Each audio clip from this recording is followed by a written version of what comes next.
Peace and blessings, everybody. Come on in, come on in, come on in. Y'all, I'm going to cam up in a minute.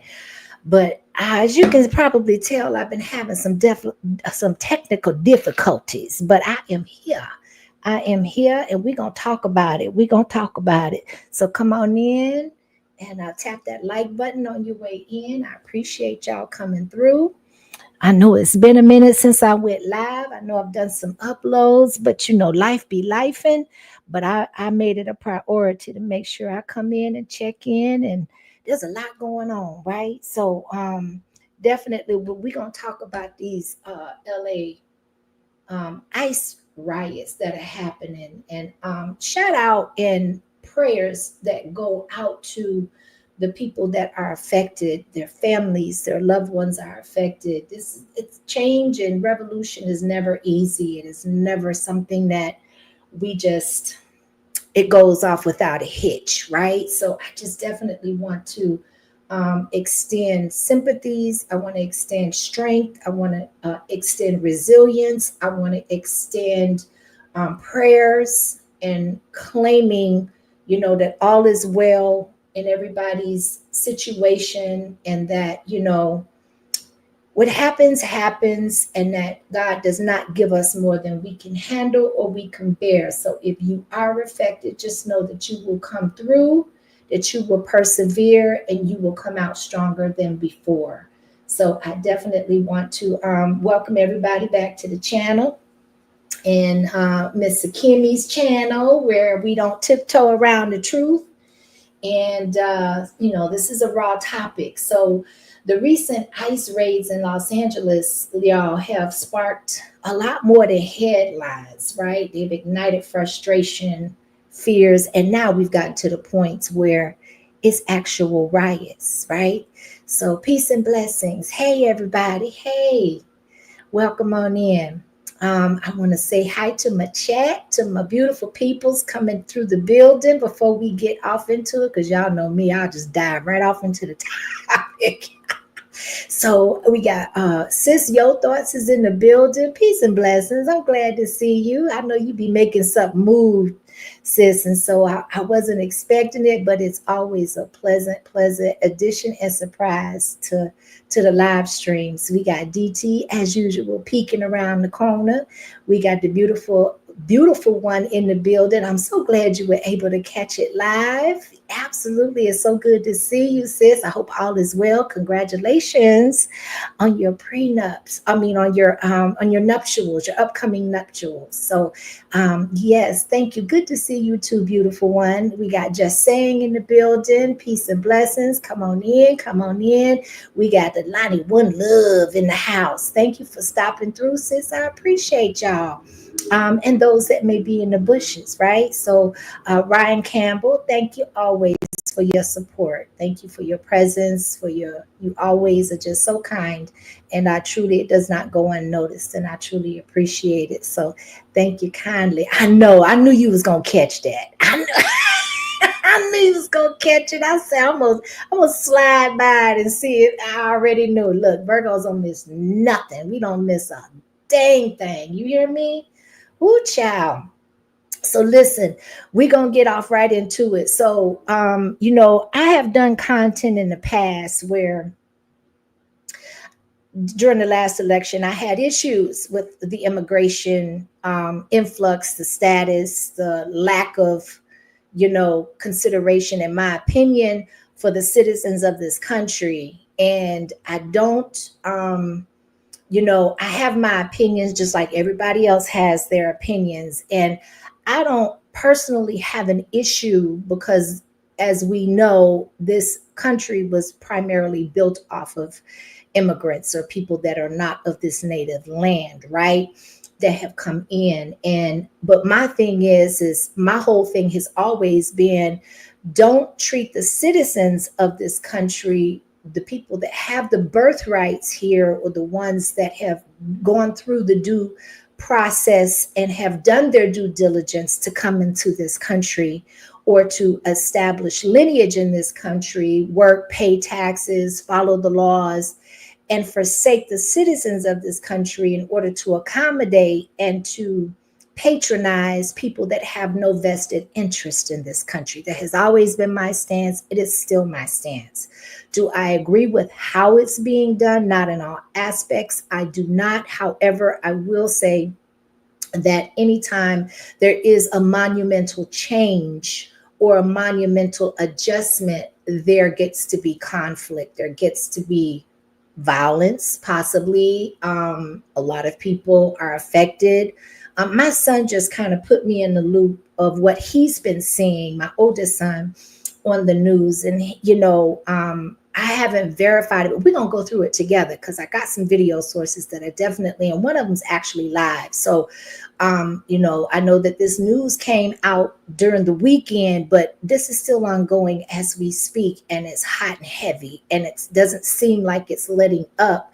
So I definitely want to cover it, and I'm also going to drop the link because if anybody has, or maybe if anybody has family, if they're living in California, if they have firsthand information or knowledge that we may not be aware of, maybe the media is misrepresenting certain things, when it in regarding the events that are taking place, how people are being treated. I know I definitely want to present the opportunity for somebody to come up, right? Or anyone to come up. It's going to be an open panel, and now I'll adjust my title if need be, but I don't think I really need to at this point. So I'm going to go right into this particular video and give there's going to be different perspectives. So you're going to get the liberal side, you're going to get some, a couple of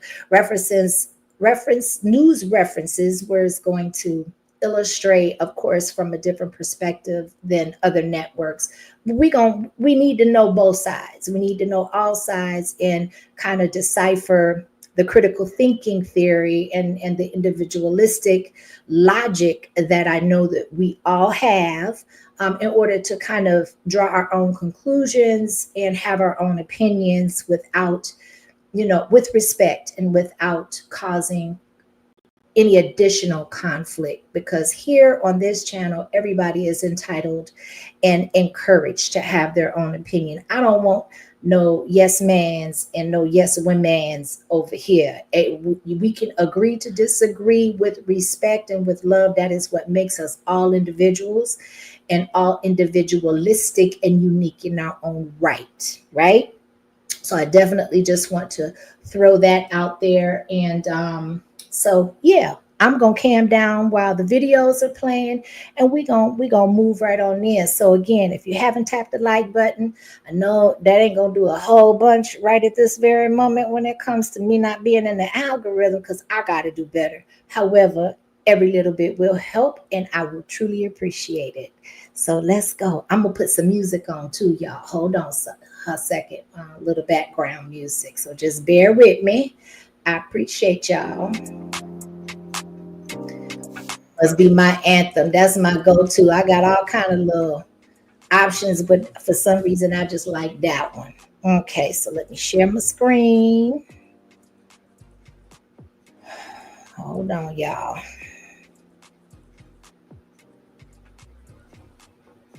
Ooh, ooh, ooh, ooh, ooh, ooh. Okay.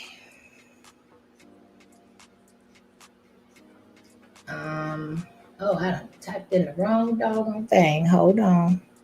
Bear with me. It's been a minute, y'all. So I'm gonna move like a older age person, okay? Thank you for your patience and your understanding in advance. Okay.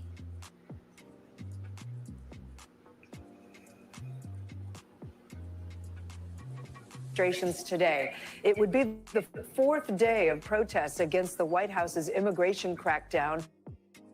And we are increasingly seeing a fraught relationship between the Trump administration and leaders in California. The state's governor, Gavin Newsom, is promising to sue the federal government over President Trump deploying California's National Guard, despite opposition from the governor and LA's mayor. Okay, so I'm going to be interrupting every now and again, but I do want to say that up until I've heard this, my understanding is that he's been super quiet about, everything that is going on. Now, again, I don't know if it ensued, if this entire situation began on Friday or Saturday, but we are on Monday, and I see he's finally responded.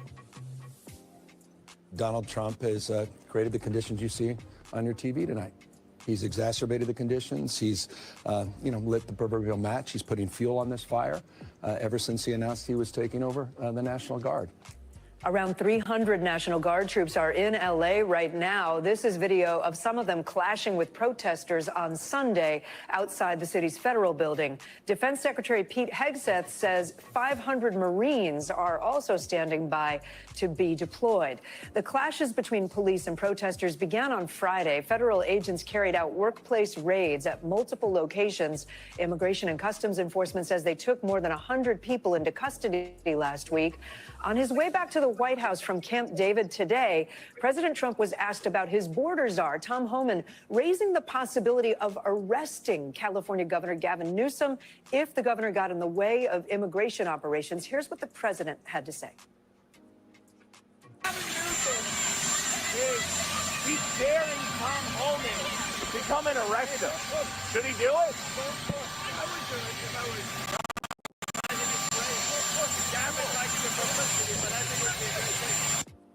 Leading us off this hour from Los Angeles is NBC News correspondent David Noriega. Also with us, NBC News White House correspondent Vaughn Hilliard and NBC News legal analyst Danny Savalos. David, let me start with you. The LAPD said last night that all of downtown Los Angeles is declared an unlawful assembly area. What does that mean? And what are you seeing right now in preparation for perhaps later demonstrations? Well, Kate, just to give you a sense of how we got to where we are, directly behind me, you will see the National Guard troops that have triggered this latest wave of protests. They are currently posted up outside of the federal building, which is also outside of the Metropolitan Detention Center, where a number of the people who were detained in these ICE raids starting on Friday were first held before being moved to other ICE processing centers outside of the city. That federal building, this federal property, was really the target of the protesters starting on Friday, and especially became the target of the protesters yesterday once those National Guard troops were stationed there. Now, yesterday, after protesters from multiple points in the city converged on this point downtown, initially they had scuffles with the National Guardsmen and with DHS police. Eventually, local law enforcement came, LAPD came, and using crowd control, non-lethal munitions, rubber bullets, foam rounds, tear gas, pushed the protesters away towards other parts of downtown. It was at that point that LAPD declared an unlawful assembly for a large swath of the downtown area. And as of this morning, there is very heavy law enforcement presence across downtown, not just LAPD, not just LA County sheriffs, but Ventura County, Orange County, Santa Barbara County sheriffs. You have PDs from Beverly Hills, Pasadena. Pretty much every law enforcement agency in Southern California is represented in downtown LA today, trying to prevent the kinds of scenes we saw yesterday from happening again. Now, Kate, there are some protests that are scheduled to take place in downtown. The ACLU and some labor unions are holding a protest nearby in Grand Park. Some students are supposed to walk out and converge here later. We'll see just how tense and confrontational those gatherings become, Kate. Okay, so let's talk about this for a second, because absolutely there's a couple of responses that I would like to have a response to, of comments in the chat. So this is where I'm at with it right now. again, I want to reiterate what Mel just said. It's amazing that all these people in power got reactions to Trump, but they had the years to do something and didn't. Well, he's the bad guy. He's the guy that is inconsiderate, that is soulless in their opinions, in many's opinion, heartless. And here we are, taking actions to actually protect our government, our citizens, no matter what the geographical location is in this country. And here we are, yet he's the bad guy, but he's the only one that's willing to step up and be proactive in putting the citizens of this country first. Now, I don't know about anybody else because I don't travel abroad on a regular basis.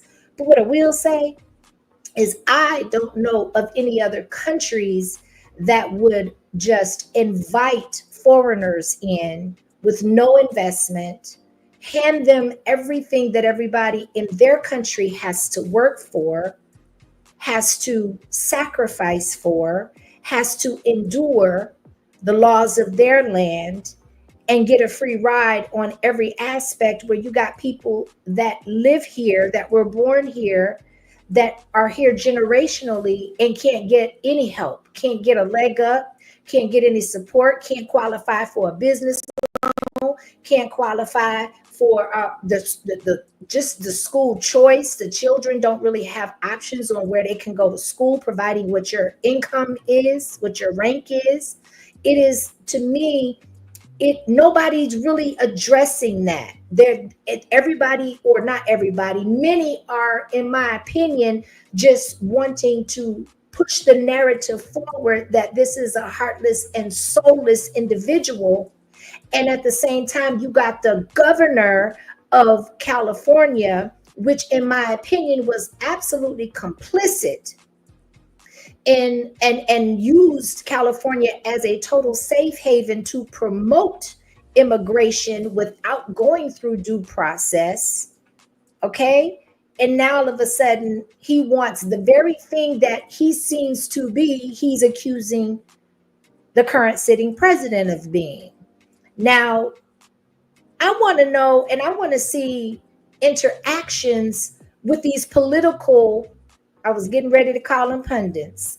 Listen, y'all, I'm going to struggle through this. I'm telling you, because I'm very strongly opinionated. Y'all already know, the ones that know, I'm strongly opinionated when it comes to this immigration situation. However, what I will say is that the political individuals that are in office, I have yet to hear them say, what about the citizens?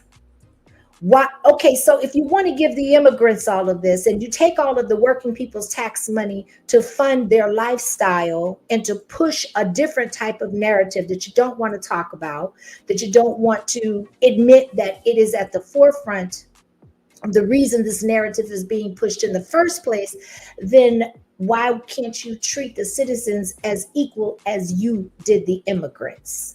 Okay, so when you're on an uneven level or unleveled playing ground, you think that the people that are being divested and the people that are being negatively affected are just going to sit idly by. But now, ironically, because they don't agree with the deportation process and the rules and regulations surrounding this process, and I'm going to be honest and transparent. Excuse me, I don't know a lot of what's going on, like when it comes to both sides, right? All I'm going off of is what is being displayed in the media.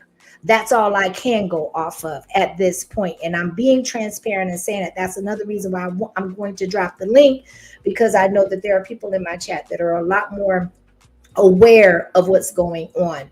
But my whole stance on this is that, how is it that now all of a sudden this is made national news, but then you've got the people that they feel that they're being negatively affected by the deportation process and the current immigration status that is going on, the war that is going on in this country that has been calculated and building up until this point. What did you think was going to happen? that they were going to go back without a fight. They were here long enough to get a taste of what they wanted the previous administration and those that were in a position to benefit from them being here the most. They got a taste of that. They were treated better than a lot of the citizens in this country. And you think that they're just going to go back to their third world, in some cases, their third world countries, or to their homelands. In whatever cases they would even be accepted back, because just as an example, Venezuela said, we don't want them back. We accepted criminals, gang members, people that from the prison systems, which in my opinion, I'm asking, I'm looking with a side eye, and I'm like, well, how Sway? What other country do you know will even take us with a passport and no criminal history, much less allow people from this country or any other country to just go in and take precedence over the citizens that built their native lands? This doesn't make any sense to me, right? But always, as always, follow the money. So I definitely agree with that. It depends on what your attention is on. It depends on what your focus is on. It depends on where your stance is, and how, if your family and you are personally and have been personally affected. But because it has been displayed all over the news networks since this has been an issue, without them going, there's nothing wrong with immigrants coming here going through due process, but you even got people that have had to work, come here on work visas, have had to wait 15, 20 years to be considered or classified as a U.S. citizen.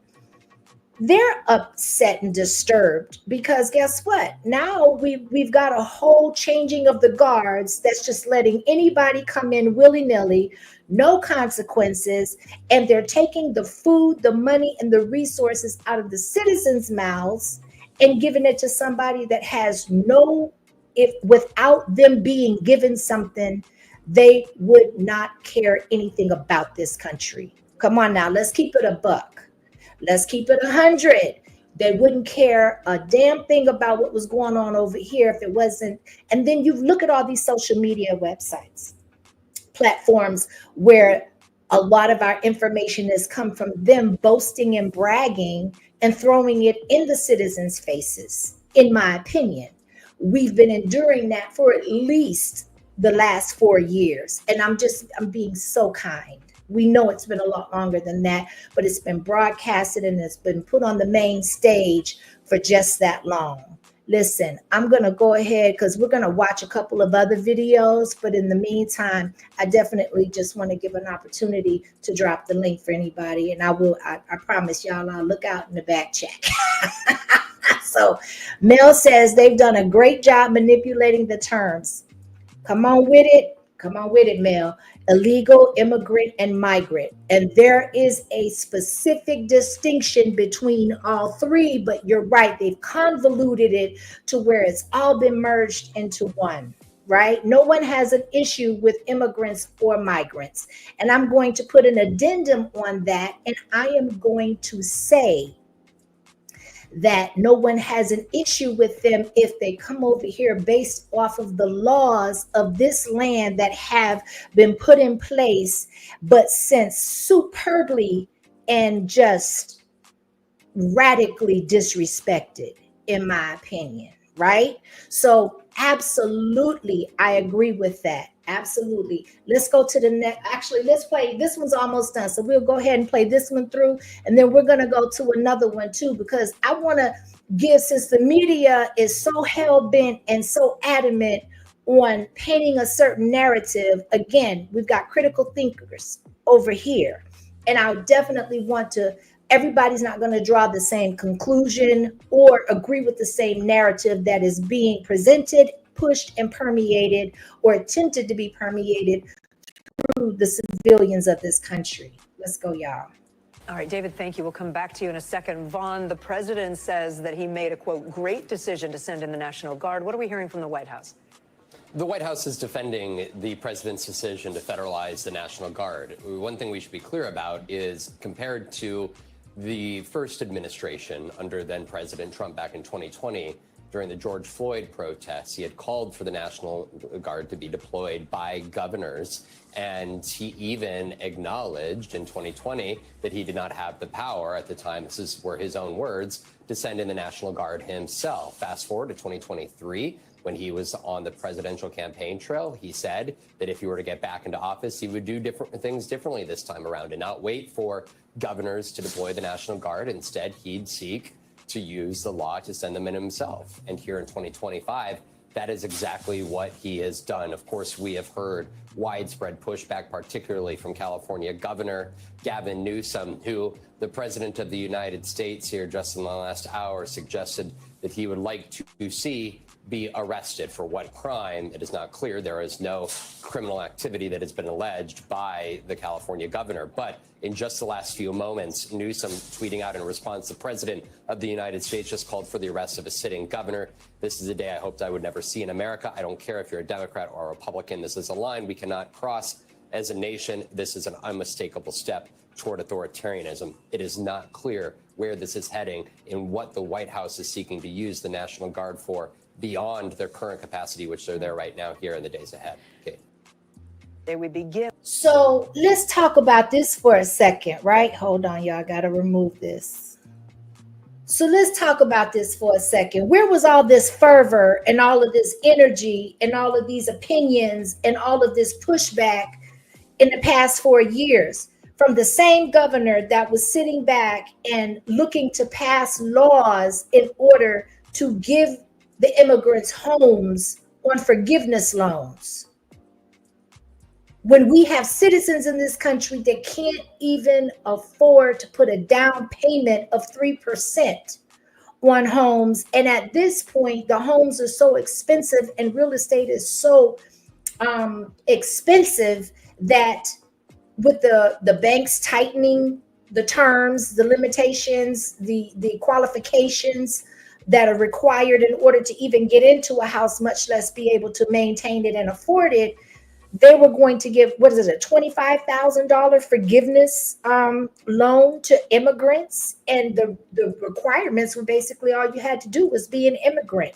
So this is the same governor that is currently super opinionated, but really didn't have all that kind of pushback and fervor when it came to accommodating them and allowing them to permeate California to the point where they didn't give a shit or a regard for the citizens and how their quality of life would be and can be in the state of California. Now, we also know that between New York and California, the two are the most expensive states in the country to live in.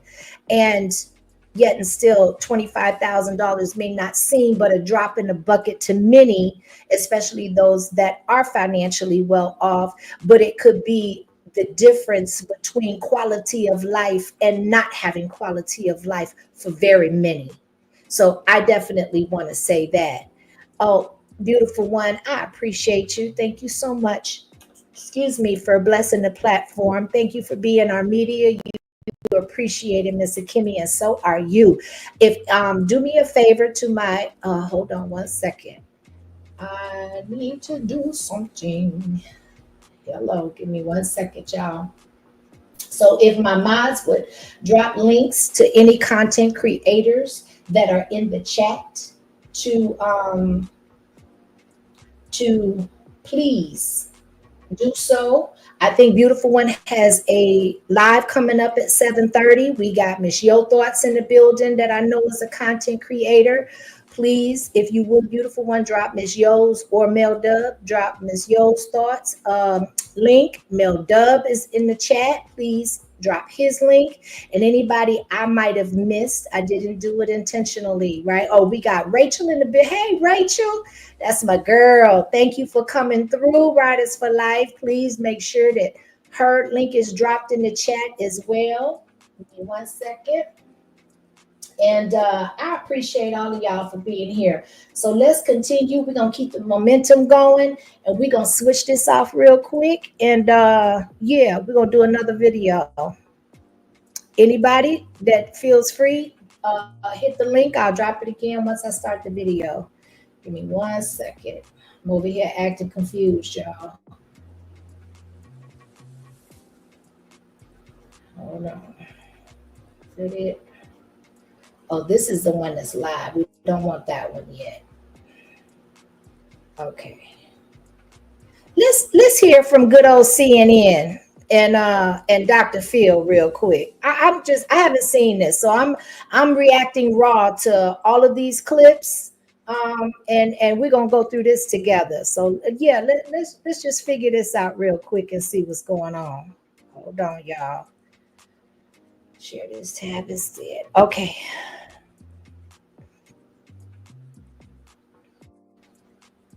Now to Trump's immigration crackdown, a new CBS poll showing that while a majority of Americans support the president's goal, they are against his approach. And as Friday's clashes unfolded across LA, there was a familiar face, maybe one that you wouldn't expect, who was embedded with ICE agents during Friday's raids. It was Dr. Phil and his camera crew, who say that they got a firsthand look at the targeted operations, which ended with dozens of people being detained. He's expected to use that footage in an upcoming report, reinforcing a made-for-TV spectacle that is Trump's controversial crackdown. We have CNN chief media analyst Brian Stelter with us now. Brian, why was he there? And it's something that's highly unusual. I think it really speaks volumes about the administration's made-for-TV strategy here. They are focused on the visual spectacle, and not just this week. We could actually see it back in the first week Trump returned to office. Dr. Phil was out in Chicago. He was embedded back then on ICE raids. This time, he was embedded at the ICE field office in LA, hanging out with Trump's border czar, Tom Homan, getting what Dr. Phil's network calls exclusive access to Homan the day before the operation. Then on Friday morning, he was there. I was told maybe even helping rally the federal officials before they headed out for the operation, and then he was with Homan again on Saturday. So as I wrote on CNN.com, Dr. Phil was out there producing a show that's going to air on his relatively small cable channel today and tomorrow. It's not about the ratings ultimately, it's about what this represents, and it represents a desire to put on a show, especially for Trump-aligned media outlets. There's a desire to show this immigration enforcement is happening, it's happening every day, and Dr. Phil is a part of that effort to televise it for the country. What are Trump-aligned media outlets saying about this? Well, number one, that this is going to resolve and redound to Trump's benefit. Talking about, polls that show this is the top issue. This is the area where Trump has the most support among Americans. You saw Stephen Chung, the Trump advisor, over the weekend saying, look, his approval rating on immigration is going to be even higher after the National Guard was sent to LA. So clearly the White House believes this is a winning issue. We've heard Trump and his MAGA media outlets refer to what I call the city in ruins storyline, referring to LA as a place that's in ruins, basically, and that Trump and his forces are going to liberate it and set it free again. It sounds like something out of it. Well, why is LA considered and deemed to be on the way on the road to being in ruins? We have to look at the leadership here, right? We can't just disregard and say that this is an isolated situation or happenstance or coincidental. When you are running one of the largest states erroneously, in my opinion, when there's no rhyme or reason to many, maybe to the citizens it makes sense, but to the onlookers, the way the media represents and portrays the state of California, there are a lot of issues. How come that's not being discussed? How come the highlight and the emphasis and the cameras are being put on the civil unrest in the environment of LA? How come the homelessness isn't being put on the same magnifying glass? How come the lack of jobs? How come the shift and the mistreatment of vets are being highlighted? How come they're using, and I wanted to show this particular clip with Dr. Phil because I remember when Trump first took office, for some reason, and I asked the same question, why is Dr. Phil there?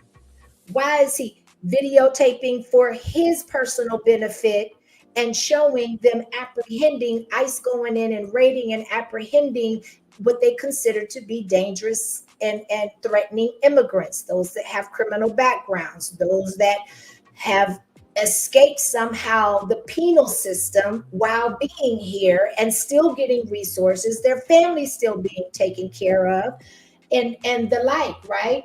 So when we talk about the ICE raids, they've intensified across multiple neighborhoods in LA, leading to mass detentions and deportations. And they're upset about that.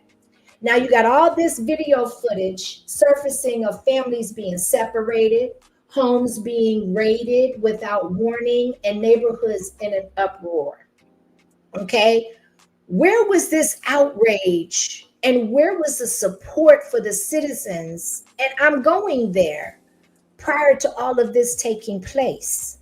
With the last administration, the citizens did not feel heard. They did not feel respected. They did not feel acknowledged. They did not feel represented. Why are we in this position to now where all eyes is on how Trump is handling this instead of looking at how the situation was left for him to incur that problem or that situation? We couldn't just continue to allow all of these immigrants to come inside of this country, take care of them, and nobody knows why. Nobody's being told why. The representation is, or the narrative that was being pushed, and it has been pushed, is that this is a country for that. This is what we do here. This is how we conduct business here. This is what sets this country apart from other countries. Well, if it's to our detriment, then how's that working out for you? That's where I'm at with it. How's that working out for you? It's all about reading in between the lines and making sure that you understand from your mind logically, follow the money, follow the power, follow the agenda, look beyond the surface. Okay? It doesn't make any logical sense, nor does it seem or would it seem to benefit any particular country, not just our country, any country, to allow it to be a free-for-all, just to let them come across the border, no vetting process, no acknowledgement of the port of entries, to the point where you had the last administration threatening to sue the governor of Texas because he chose to enforce the laws that he was given, that the people elected. Okay? So now we're in a position where what else did you want us to do? What other recourse is there? You just want everything. At what point would this country benefit? Because it was going to hell in a handbasket from the deficit, from the homelessness situation, the housing situation, all of the prices being driven up. Because with all of these free food stamps, all of these housing vouchers, these hotel vouchers, these medical vouchers to make sure that, they're coming over here. A lot of the people coming over here to procreate in order to establish their residency or their children's citizenship on this soil. Who's footing that bill? Who is paying for that? Nobody wants to talk. That wasn't eons ago. That was recently. And now nobody's really talking about that, like it just didn't happen. So all of the focus and all of the energy and all of this animosity is towards one man that inherited a problem that he is doing his best to fix the best way that he knows how with the resources that he's being given. And instead of the previous narrative being pushed for so long, and nobody even felt like they owed the citizens, the taxpayers, the ones that pay the politicians' salaries, any explanation to pacify, to tell the truth, or even lie. They just didn't offer an explanation. It's all about the transgender community, and it was all about the immigration policies, or the lack thereof, in my personal opinion. Absolutely, beautiful one. We are paying for that. And Miss Yo says we must remember that they're all at two wings of the same bird. Absolutely. Absolutely. Now, it is, excuse me, it is being said that the raids have disproportionately targeted Latino communities, which is a big portion of where this unrest is coming from. Walkouts, protests, excuse me, y'all, that are turning into riots, right? How did we get here? How in the world did we get here? Are we going to ever address that? Are we just going to jump straight from this goes from a country of being the land of the free for who? For the people that come over here and don't have anything vested into this country? Because it surely doesn't feel like a land of the free for many of us that are citizens of this country and that were born here, that have a birthright here, and not just doing it as a ploy or not just doing it as a taking an opportunity because the opportunity is there for the window of time that it is there for. Okay, we talked about we risked our national security. It is still at risk until it is under control, but LA is showing you that it's not under control. Y'all, let's continue. Of an action movie. And even from the Defense Department earlier today, the DOD's rapid response account on X saying LA is burning. Of course, Monday morning, there were no fires burning this morning in LA. So that kind of very hyped up, very hypercharged rhetoric coming from Trump, coming from his agencies, and coming from his MAGA media outlets. And I noticed, Brianna, we all live on our phones these days. We're all scrolling through social media. You've got to be careful at a delicate moment like this to look at the timestamps, look at the dates, look at when things are actually posted, and if they're really from the situation they're purporting to be. A lot of these algorithms are surfacing hours old or even days old content. So you might be looking at a video of something, wondering what's happening in LA. It's actually from 2 days ago. And that's, it only matters because it can give people a false impression of what's actually happening at a moment of unrest. And that's a great point. That is absolutely a great point. To again reiterate and emphasize what I was saying before is to look beyond the surface, to make sure that whatever conclusion or opinion or feeling that you're coming, to feeling, or that how you feel about the situation, that it is justified based off of accurate information. And all the time, media is not going to give you that accurate information. It really kind of irritates me from time to time. I stopped watching the news. Now, the only reason I watch the news now is because I do content creation and I do reactions. Outside of that, I don't watch the news. I just don't, because it's like there was a saying that was given that I heard many years ago. You got the truth, you got the lie. No, you have that side, and then the truth somewhere is in the middle, right? So you just have to really do your own due diligence, do your own research, and everybody has an opinion.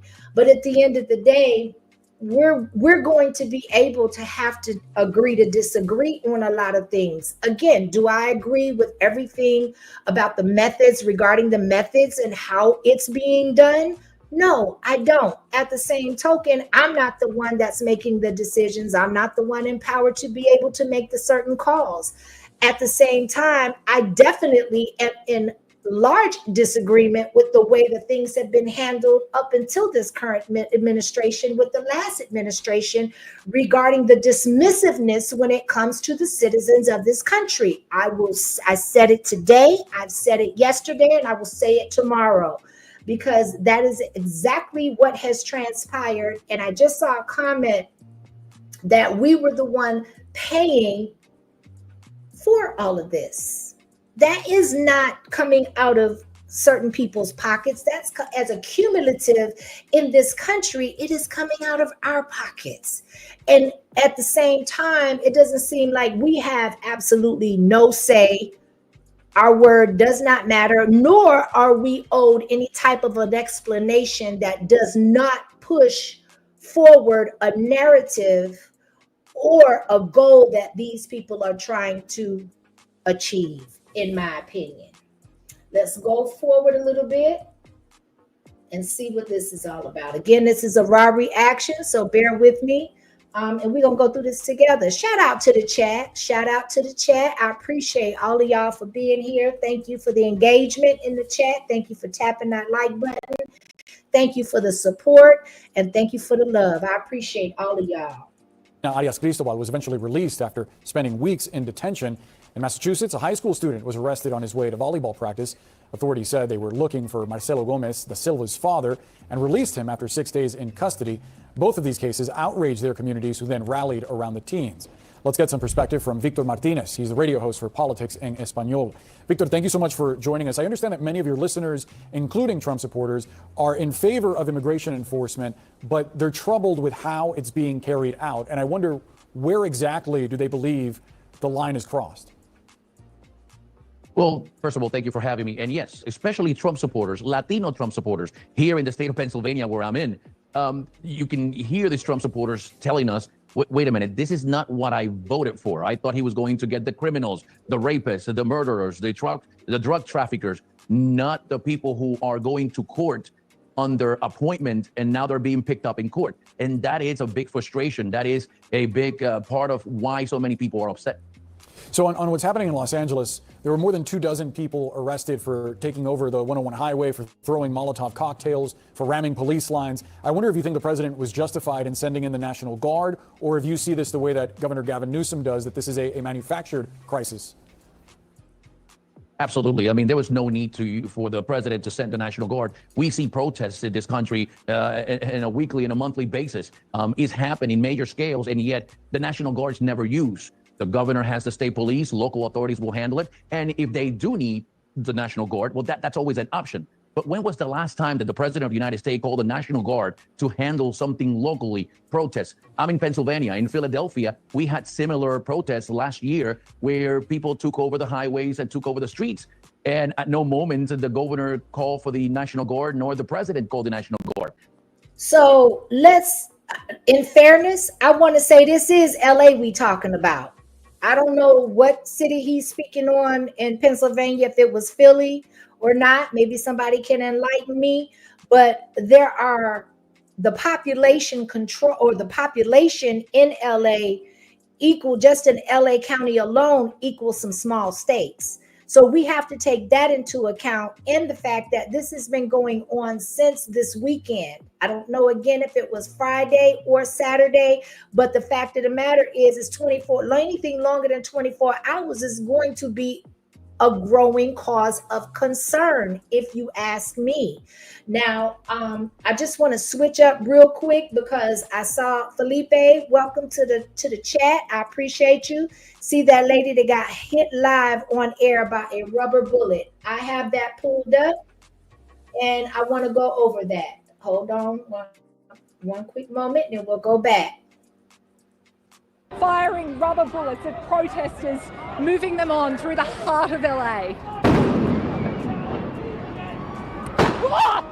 You just shut the fuck up. You okay?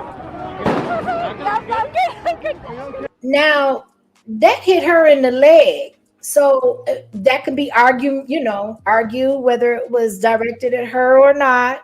But I did see a clip, and I can't show it on here, but I saw it on another social media platform where there was officers that had surrounded this, and this is in LA County, that has surrounded a Latino that was on the ground, and they were beating him up, putting tear gas on him, and then the one that was on the horse kicked him.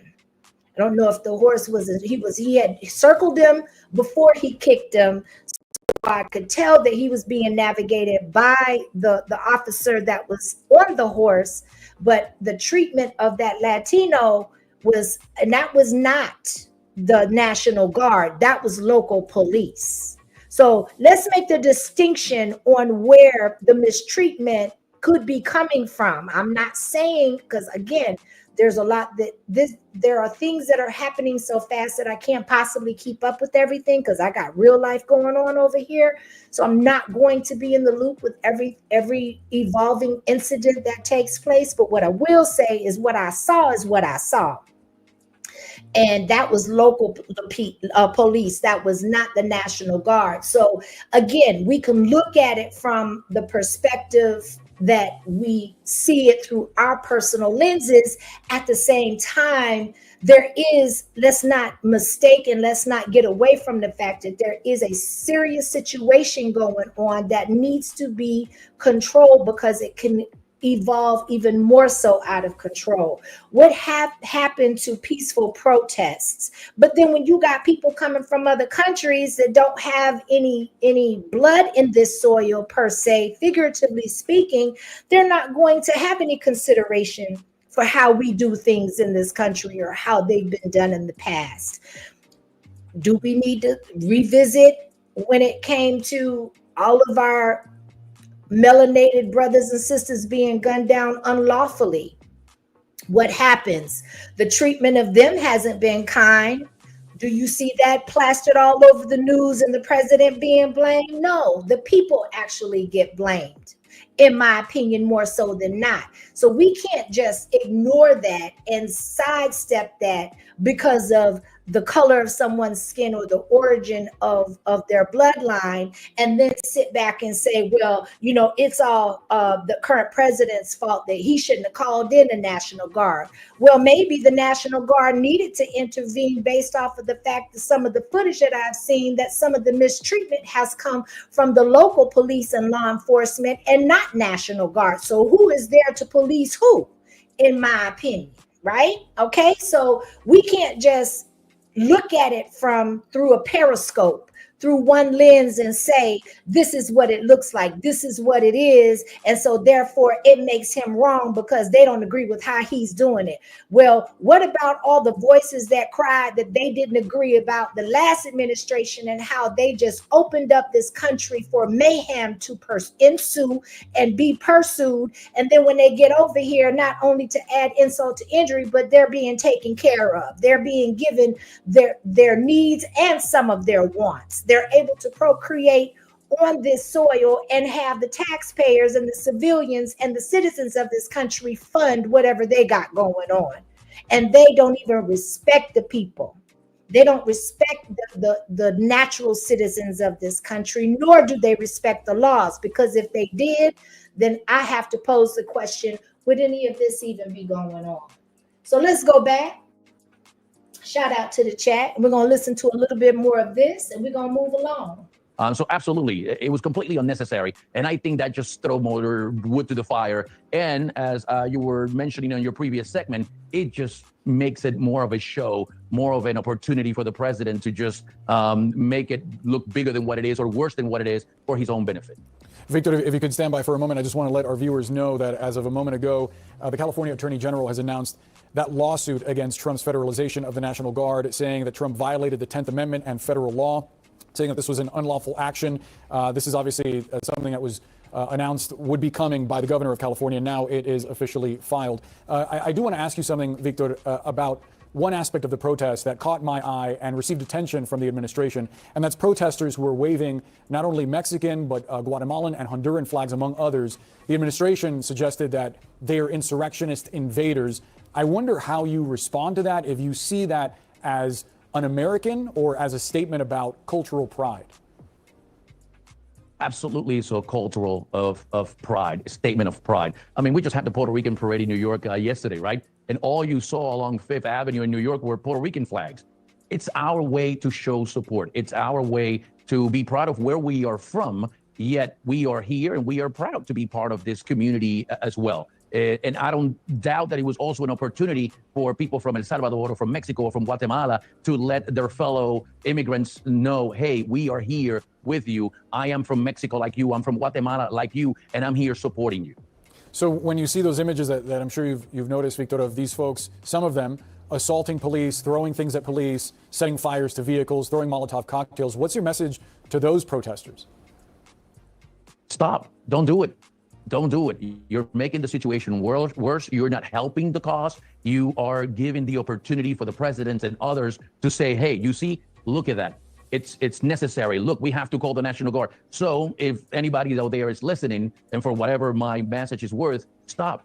It hurts the cause.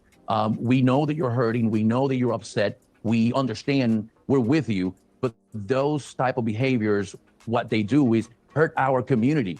because then they get transmitted through CNN, and unfortunately, it doesn't help our community. And the point of us protesting, the point of us arguing that we are being mistreated, that we're being abused, and I just want to make it clear, our community is scared.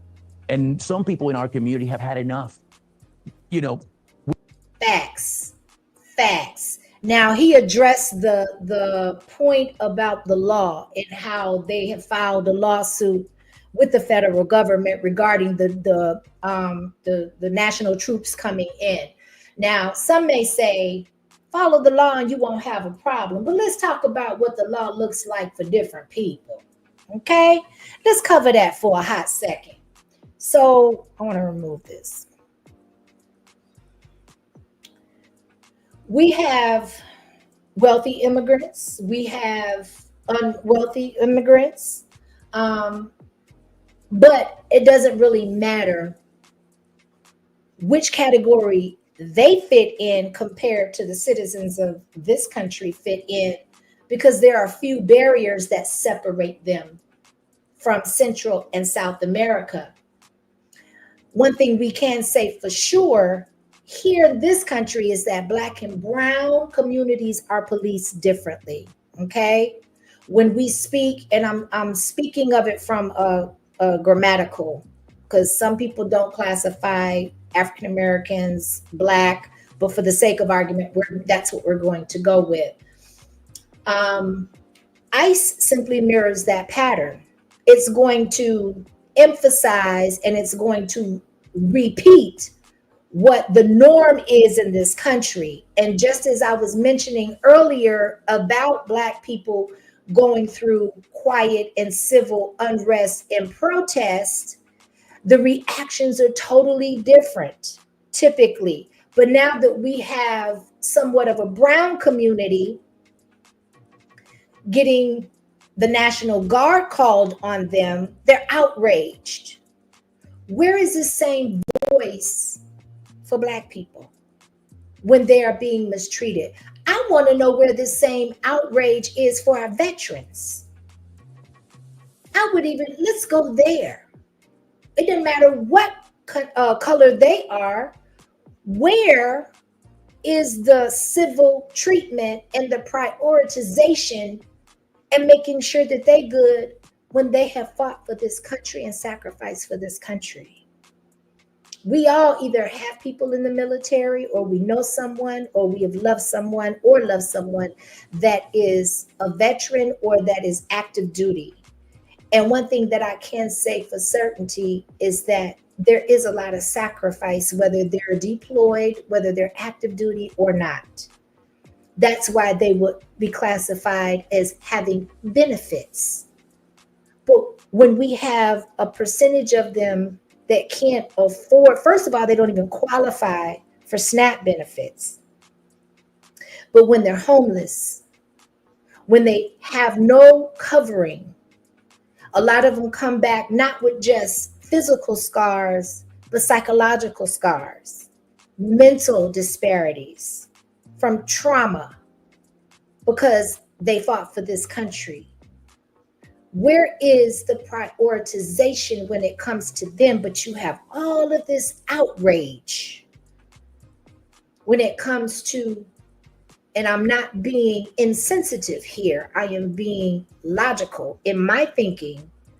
Where is that same compassion for the veterans and the outrage that we currently have for people in this LA, in this riot? This is not civil unrest. This is not I take that back. This is not a peaceful protest. This is a riot. They are going at it in LA, and it's around the clock. So again, the system rarely shows up with compassion. So excuse me if there's a bit of outrage when it comes to people that we have no knowledge of, that have been able to come here and benefit off of the backs of the citizens, and they're being shown compassion. Even if there is an underlying mission and goal in mind, I'm not here to be insensitive to the immigration situation, but I am here to bring light to say that the citizens of this country and the US residents, we matter.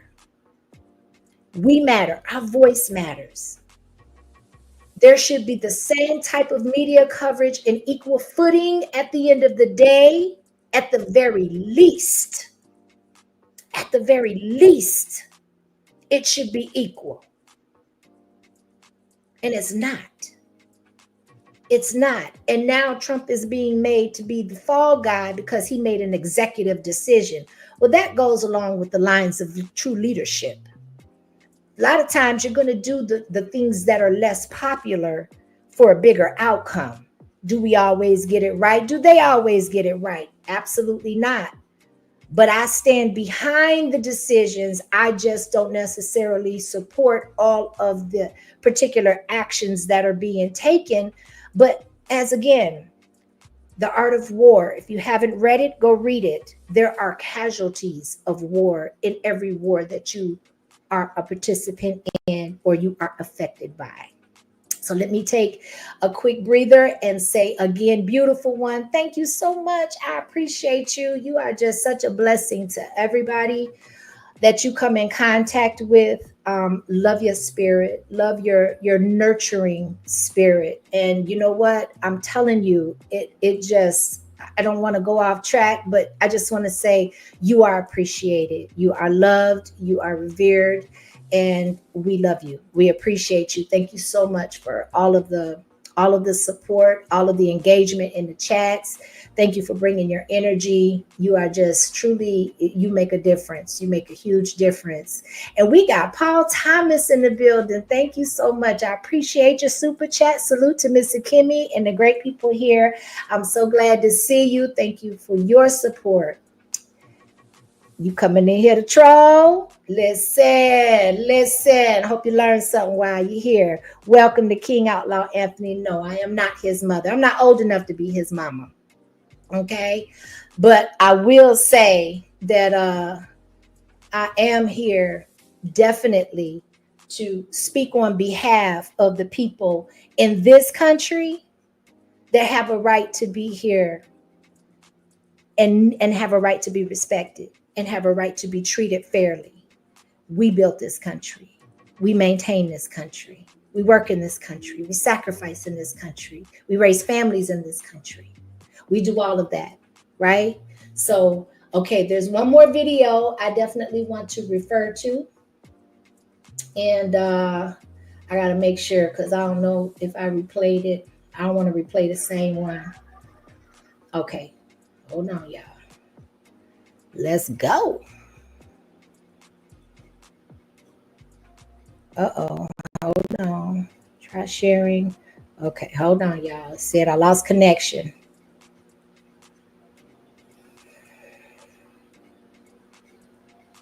Okay.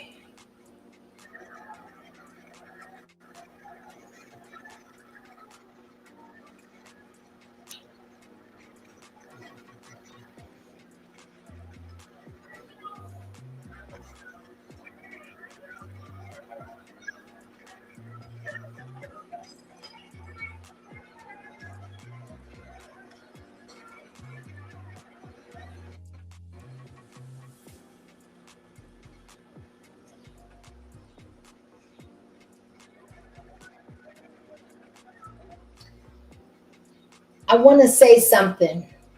If compassion isn't baked into the law, is it justice or is it punishment? And that is what brings us to these riots. Because when people feel that they're out of options, chaos becomes a cry for help. I just wanted to say that.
So my question is what is this going to solve?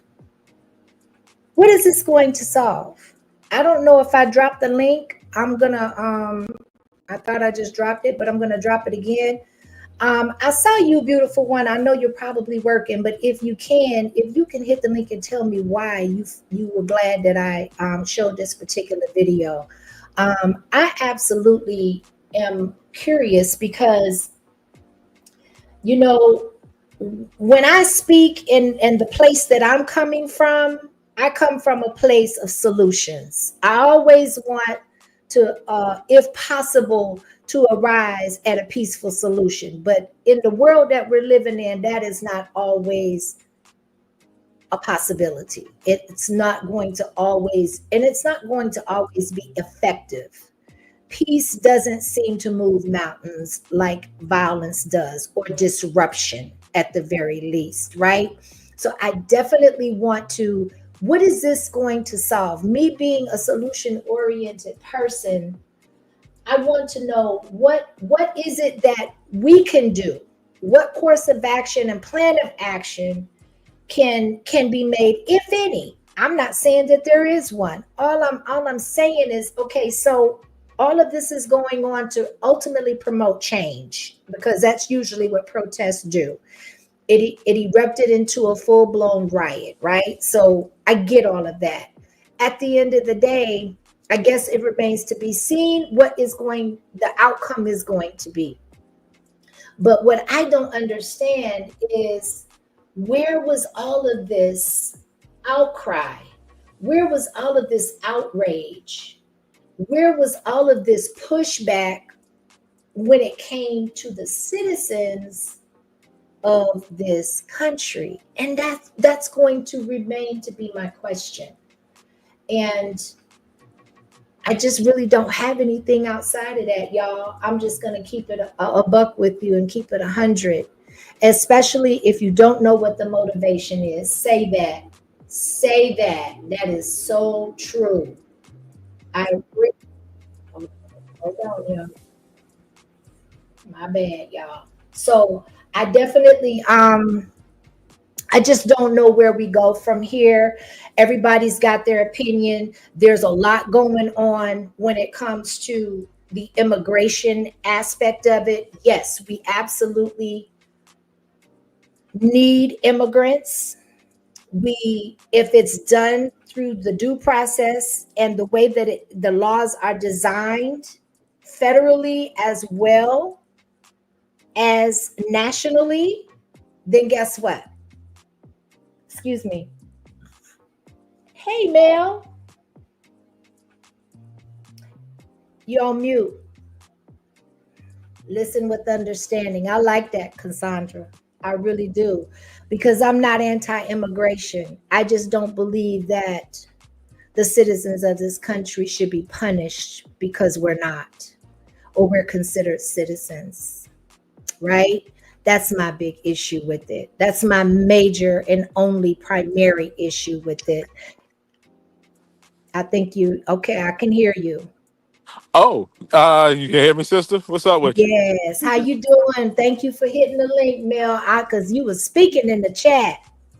Hey, listen, no, that was just great to see you speaking about some stuff that really matters in this real world. So I don't know if you can hear me or not. I'm just out here taking this little terrorizer for a walk. But I said I'm gonna hit the Miss Akimi's link because she's such a knowledgeable lady and brings some stuff that we all need to hear. So thank you for that.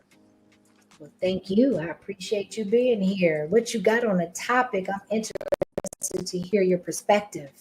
Well, I just want to just no grower Tech G is kicking some knowledge down there as well too. So just to respond to him real quick verbally, so you can hear my voice on this. No, absolutely Donald Trump used this moment for his own glory, and that's what every politician does. You know, up to that crazy lady walking up to the ICE detention center, knocking on the door. I don't know if you saw that about Maxine Waters or not. No, I haven't. Yeah, she was going up because she wanted to go check on the SEIU director who was arrested because he was causing havoc out there. But I just want to say this real quick, and I want to just make it clear. And I've always said in everybody's chats who talk about the issue of immigration, don't let these demons fool us on the conversation and the topic at hand. We're not talking about immigrants. We're not talking about people who come here legally and who go through the process. We're not even talking about migrants who have gone through the paperwork process to come temporarily. This is an issue dealing with people who are not documented, who have come to this country illegally, who we have no idea who they are, where they're from, and what they're doing. And I think most of the troublemakers are not even people who are here illegally. I think it's really more far left white progressives who are out there wreaking a lot of that havoc. So that's what I just wanted to stress on. And I just wanted to say, when we had those discussions about immigration, no one that I know of who's a sane person opposes the idea of someone coming to this country for a better. There's a process and there's a way that should be respected, as if we were going to another country, that we would have to respect those processes as well. And people seem to not understand that. So that's what I had for it. I just wanted to make sure that we all had a clear distinction of those three. Immigrant, illegal, and migrant are not the same thing, despite how they try to manipulate it to sound the same. Can you briefly just give the distinction between the three while I got your ear on that? Oh, yeah, absolutely. So an immigrant is someone who makes a decision to relocate to another country permanently. They pack their families up, they go through a process, they go to their embassy, they apply for a visa temporarily, then they seek permanent citizenship, and then they apply a permanent residency, then they apply for their citizenship. Mhm. A migrant is someone who gets a temporary work visa, who relocates to this country, back to their country after they have served their work time. And you can use that as a student visa as well too. An illegal immigrant is someone who does not follow the process of the law and who bypasses the embassy, and they find an alternative means to enter a nation without the government knowing that they entered that nation. So when we have this conversation, it is not about immigrants and it is not about migrants. So that's the distinction between the three. If you guys don't believe me, y'all can go look it up yourselves. No, I agree with you. I just wanted to make sure those that may not have understood the distinction, because like you said, they are interchangeably used to the benefit of whatever storyline they're trying to push and to travel. So I definitely appreciate you giving the differences on that, because that is important to me, because when you're dealing with immigration status, it can be a very sensitive topic. And I try not to come off insensitive, because I'm not being insensitive in spirit. It is just that I have the passion and the fervor to illustrate that the citizens of this country and the natives of this land are no less important, no matter if it's being pushed with a political agenda or otherwise. So that is my Well, stance on, and that was the position I wanted to emphasize. yeah, and you just have to be careful. Like I said, anytime I hear somebody use the term undocumented and they misuse those terms, I already know what angle they're coming from. Because Mhm. anybody who's a solution oriented person, they would never try to manipulate those terms. But I'll go on mute because you got the Miss Beautiful one up here. Yes, well, thank you. Welcome, beautiful one. Thank you for hitting the link. Thank you, Miss Hakimi, for inviting me. What's up, Mel? He's He's on on mute. mute. Yes, yes. Thank Well, you, I'm glad you sweetheart. were able to come through. And actually, I'm interested in what you have to say on this topic as well. I'm glad you did this topic because I have heard some of my family speaking about this. And all this is to me is that sometimes I'm just going to be very plain and simple. Sometimes, and I'm speaking from, let's say, an African American standpoint about things, sometimes we need to shut up and mind our own business. Come on. And like you said, like when it came down to like the riots that we have endured, and like you said, there's no calling for the president action at that time, you know? So I just look at it as though people want to make an excuse because they just don't like Trump. And I'm just going to just be just straight up honest about it, you know? It's the truth. And and if you look at it like this, like if we can just keep it 100, you know, and just say, okay, well, I don't like Trump and this is the reason why, you know, I'm going to support the immigrants because I just don't like Trump. You know, they're not doing that and they're being fake, you know, and they're not being real about it, you Mhm. know, and I just look at it like, even like, for instance, when the Haitian immigrants were being sent back when Joe Biden was in office, you didn't hear the uproar from Black people at all. Speak, You speak. know, no one said anything about it. As a matter of fact, they pretended like, oh, that wasn't real, that was fake or whatever like that, but it was a real thing. But they didn't have any say so about that act. And I just look at it as though we're being fake. You know, if you cannot just say, okay, and let's look at the instances in Chicago where a lot of the immigrants were taking up the space and usage for a lot of the boys, the young Black boys, to play, you know, basketball and using their facilities as shelter. Like, when are we just going to just be honest about things and like Mhm. and mind our own damn business? And I'm just being real. Mind your own damn business. Like, this is, it's ridiculous. Like, we gotta learn to say, with, like Miss Joe Thoughts is saying, this is not our fight. This is not our fight. And you got to look at it like this too.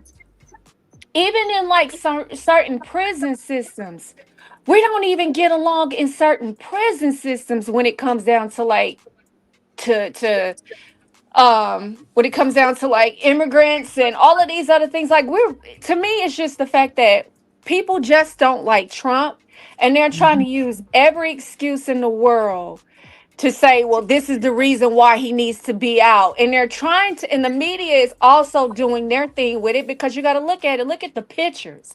All you see is like, and it triggers certain people because you see all of the gas being thrown, the rubber bullets and all of this other stuff. So if you're speaking to someone who's like a 60, 70-year old Black woman or Black man, and they seen riots during that time, it's going to trigger them. So a lot of times the media uses images like that to trigger us when it comes down to riots and things like that. So they want to make this look bad when it comes down to Trump. That's how I look at it. It's a catalyst for more unrest and more protest, in my opinion. That's why it's saturated all over the media, and it's showing and reverberating through every major network on the news. period. And I agree Right. 100% with that, because when you have people like yourself saying that we need to mind our own business, they don't want us to mind our own business. They want us to forget the history and the lack of support and the racial biasness when it comes to black people. But then when you turn around and you have situations like the immigration process, and now all of a sudden this is it's a national security issue. Right. Exactly. And when it's and actually and think about this. And if you really, really, truly think about this, are we setting up ourselves to be replaced?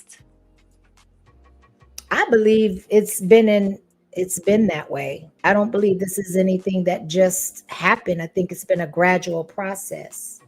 But I do believe that, yes. And we're not even It thinking doesn't. about, just think about this. You got jobs. Just think about the problem that we have right now with, you want younger people to work, 15, 16, 17 year olds to work, right?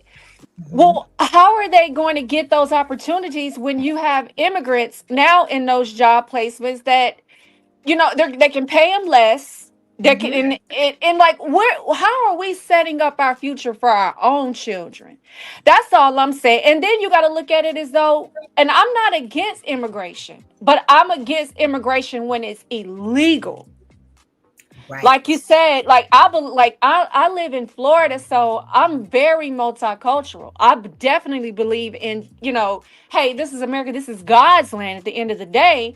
But Yeah. I don't believe in the illegal part of it. And look at what happens. You get people that are killed, and you can just flee and go back to your country. Like, who are we allowing here? That's what we're not thinking And about. Who are we allowing here? beautiful Mhm. one, to your point, I'm going to speak to as another Floridian ourselves. So what people don't understand, the reason why Donald Trump was elected wasn't because us black folks decided to give him 20% of our vote.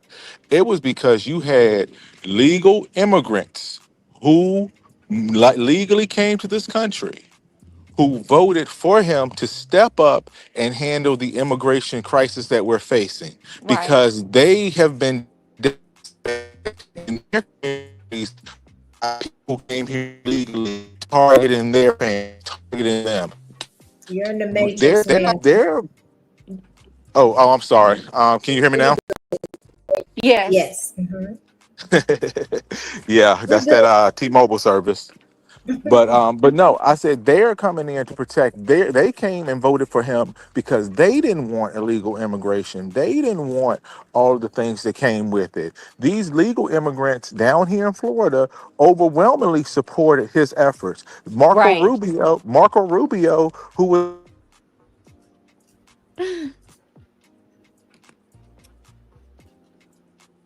Hello? Breaking up. Can't hear you. I'll go quiet. Okay, there you go. Yeah, I don't know if you guys heard that, but I was just saying that immigration and immigrants support what Donald Trump is doing. They stand with him. So why shouldn't we? Can Right. you elaborate on that just a little bit, Mel? Yeah, I don't know if it's if I'm not in the matrix, I don't know. Can you hear me? Yes. yeah. Hey, look, I don't get the best service down here, especially when I'm walking this credit. But no. So what I was saying is, down here in Florida, and beautiful one knows this. Um, Most of the immigrant community voted for Donald Trump. Damn near Miami-Dade he had more votes than any Republican has had in the last 30 years down in Miami-Dade, because they supported Oh, immigration has decimated their communities and legal immigration, and they want to stop. So we have people like man. Of doing course. stuff like that. She's not even representing the people who came here, the legal immigrants who came here, because those are the people who are fighting hard to protect their communities from folks who come here undocumented and they have no idea where they came from, who they are. That's why I said illegal immigration is not a Hispanic issue. It's an issue for the Democrat Party. because the Hispanic community overwhelmingly support legal immigration. That's what I meant by that. Got it. Well, thank you for clarifying and bringing some more light to that, because I knew that, but some people may not have, because if you, depending on who you talk to, could be definitely a different type of response when it comes to the immigration and how they either supported or had a lack thereof of support for Trump. To make a point with what Mel was speaking on, a lot of the, if you talk to a lot of just people that are not from America, they'll tell you the reason being is because of their protection. You know, you got a lot of drugs running through these places, you know, so they're looking at it as though they're trying to protect their families from cartels. Yes. And we're not paying attention. And just like I did a live the other day, which caused a lot of slack about fentanyl, but Mhm. people don't realize that that drug is coming through a lot of the cartels that are here illegally. Yes. And Yes. people are not paying attention to And it's that. I'm sorry, Mel. no, I was gonna say, and it's ending up in the schools. So go ahead, Mhm. sister, because you were right on point with your live with that too. Thank you. Yeah, it's coming, you know, through here through illegal immigrants. And you have to think about sex trafficking. Like, we're not thinking about all the other things that come with that and the dangers that come with that. And all of these people, you know what's so crazy? You get all of these fake people that's like, oh yeah, yeah, yeah, we need to support the illegal immigrants, but won't even allow family members to come into their home. Wow. You know, so to me it's just fake. It's really fake, you know. And I'm so tired of like Maxine Waters. You know, she to me is, and I don't care what nobody says, that woman has been a plague in our community. I agree. And She a has lot of been that a has been plague. I'm overlooked. sorry. No, no, I interrupted you and I apologize, but I was just going to add that, and a lot of that, her actions have been overlooked because of the representation that she claims to have for Black people. Thank you. Thank you. Thank you. She does not represent us to me, and people let it get. She gets away with so much. She's, to me, like, she causes a lot. They use her to cause a lot of the rioting. If you notice, Hmm. she's the one that's like, yeah, we got to do this and we got to do that. She's the main one always on the front line of riots. If you notice it, Her face is always visible. yes. Anytime there's some type of protest, Cut out.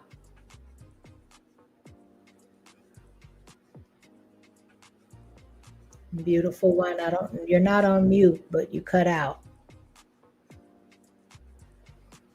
But no, she's right. When it comes to her being on the front lines, or whenever there's some dissension, you definitely, she always has something to say, and you always see her face in some type of a setting causing some disruption. I agree with that. Does is That's a symbol. great point.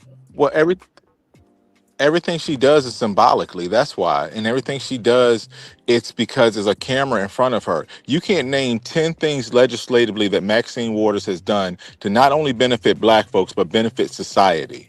Because everything she's known for is what she says on camera, or what position she takes. It's never about what law she has sponsored. I looked it up. She don't sponsor shit. She just run Not, behind and do whatever her party tells her to do. Excuse my language, Mr. Kimi. I'm no, sorry. you God's working on me. You good. You good. No, express yourself. I appreciate it, because I have the same level of passion and sentiment when it comes to just not just her, but just a lot of the politicians in general. They tend to be very self-seeking and self-serving. for their own agendas, and they don't care about the people. When I'm not saying every last one of them, but I tend to think that it goes along with the job description that you absolutely have to have some lack of empathy and sympathy in order to be seriously taken in those political. It's such a cutthroat game. You back, beautiful Yes, I'm one? back, sweetheart. I'm sorry. I had a call. I'm so sorry. Oh But no. yes, I just think that we need time limits with these people at this point. Yes. And to me, she has to go. She has to go. Yep. You know, she has to go. We need time limits. Like, it's a wrap. And I'm tired of these gatekeepers. You know, that's the problem, you know, with it They run all. deep. They run deep. Yes. And that's the issue. And they're the ones igniting all of this. They're the ones that are telling us this is our fight. This could be you, you know, and all of this other stuff. But yet, y'all don't even start. We don't even have a equal justice system. No. Like, No. how are we going to be fighting for illegal immigrants when we don't even have an equal justice system for us? Period. Very well said. You know, so I just look at it as though we need to focus in on our own fights, you know, and on our own children and future. Why not start there? Why not focus on that? This is not our fight. This is between the Democrats and the Republicans. Let them fight. But we, the citizens, we don't need to be a part of it. We A beautiful definitely one. go ahead, Mel. I'm sorry. No, I'm sorry. No, hey, you know when the news broke out, Mel. I took my ass straight to the beach. I sat down, had me a beer, let my kids play in the pool or let them I play in know the that's ocean. You know right. why? You know why? Because I ain't got nothing to do with that shit. It Damn ain't my right. problem. That It's not part. your problem. Mm-mm. It's not. It's not. And I even contemplated even covering this topic, to be honest, but it was something that It's needed. it's needed, and it also needs to be brought to light, and there needs to be reminder, because if it's not talked about, then it's forgotten about, as far as the disparities and the unequalness, like you said, of the justice system and the treatment of different groups of people, and how they just garner different types of attention. I felt like it was a sheer slap in the face when the last administration went to sue the governor of Texas because he chose to enforce the laws that were established in that state. Right. Because I was just like, how much more visible and more in your face, playing in your face, can somebody get, to the point where they show you what they think of you, period, point blank. Right. and I Jasmine definitely Crockett agree. of Texas is on and Jasmine Crockett of Texas is on record speaking out more actively for people who are here illegally than she is about speaking out on bettering her own community with her own people. And I'm not saying you shouldn't care about other people, but I'm saying Thanks. that's what every time there's a crisis that needs to be had, they take one of our sisters who may be lost and they throw them out in the front. Look what happened in New Jersey. KB mentioned it earlier. Look what happened in New Jersey. Oh, A black woman who was sitting there trying to beat upside ISIS head said a my the one that wants to get arrested and then she gonna start singing when she doing interviews. They making fun of us. They're using us. They're right. making a mockery of us when we have the lowest benchmark of education right now is young black boys. The highest rate of kids being placed in special needs programs are young black boys. The lowest rate of graduation are black boys or young black boys. You think we can care about them just a little bit?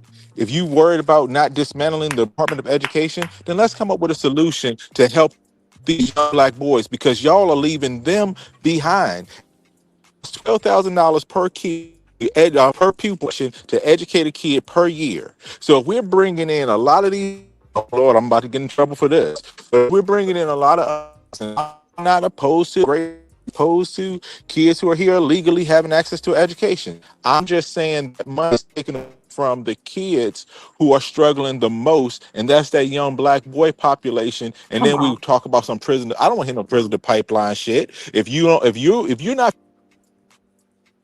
Oh, what Come happened? on. He going off too. Lord. Come on. Come on, Mel.